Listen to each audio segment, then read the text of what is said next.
Sa video na to, pag-uusapan natin at ituturo ko sa inyo how to properly prepare for double-digit campaigns. Kasi sobrang dami kong sellers nakikita na mali yung ginagawa nila pagdating sa double-digit campaign.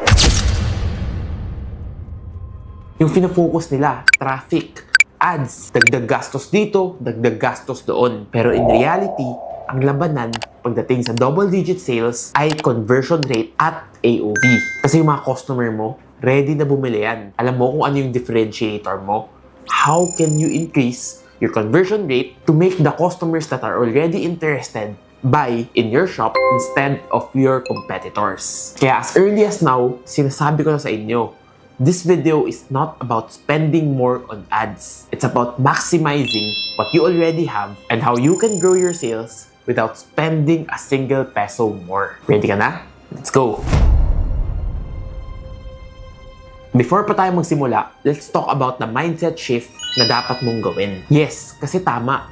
Mas malaki yung buying intent ng mga customers tuwing D-Day campaigns. Ang ibig sabihin lang yan ay higher demand and traffic across the board. Pero ito yung problema na napapansin ko. Lahat ng sellers pare-pareho ang ginagawa. Naka-sale, may voucher na running, sumasali sa campaigns. Kaya kung ang gagawin mo lang ay pareho sa lahat ng mga sellers, huwag kang aasa ng ibang resulta. Joining campaigns, that's the bare minimum. Hindi ka mananalo dahil lang may platform voucher ka or may flash sale ka. The question is, ano ang ginagawa mo or gagawin mo na hindi ginagawa ng ibang mga sellers? Ito yung sekreto.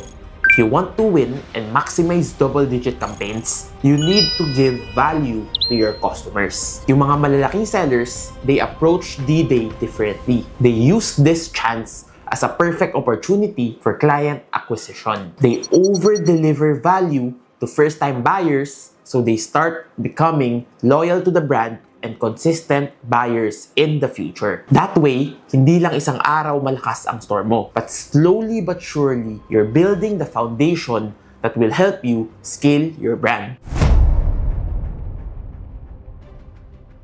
Ngayon, pag-usapan naman natin ang big opportunity na nami-miss ng mga sellers at ano ang dapat mong gawin. Kasi si Shopee and TikTok, bibigyan ka niya ng traffic. As seller, kung gusto mong manalo, you just need to take advantage of this traffic. At dito na pumapasok yung content at live selling. Alam mo ba kung bakit? Kasi on double-digit campaigns, buying intent is at the peak.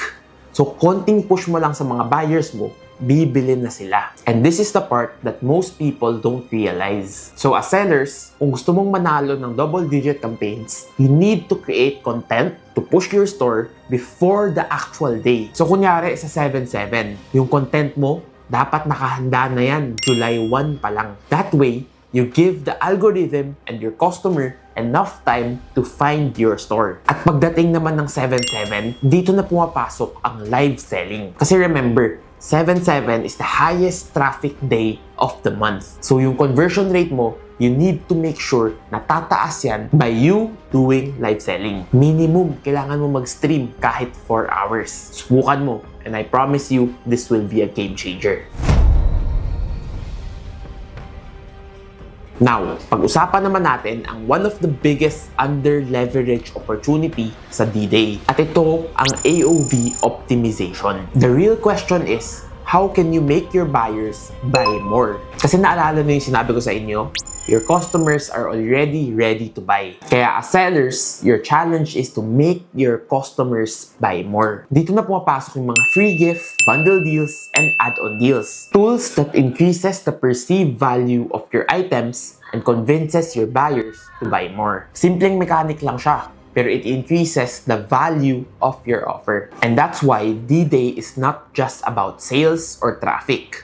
It's about value. When you execute AOV strategies correctly, tataas ang brand presence at AOV mo after. Traffic and conversion rate, covered na yan. Pero kung gusto mo talaga mag-stand out sa D-Day, another mistake that I see sellers make is dinedepende nila yung traffic sa platform lang. Pero if you really want to maximize D-Day, you need to funnel traffic from Facebook, IG, or other pages na malakas kayo. That way, nabuboost na yung algorithm ng store mo para mas na-expose pa ito lalo sa maraming buyers. Imagine, yung mga buyers mo, nakikita nila yung live selling mo at nag-e-engage sila sa comments. Tumataas na yung conversion rate mo, but you also get the chance to interact with your customers. In that way, sobrang maximize. Kasi dumami na yung order mo, lumakas mo yung algo mo, and most importantly, lumakas yung brand mo sa mga customers mo. Remember guys, kung ang strategy mo ay pareho lang sa lahat ng sellers, pareho lang ang magiging resulta mo. If you want different results, you need to take that extra step. And if you do, I promise you, tataas ang benta mo at lalakas ang brand mo. Anyways, that's all for today's video.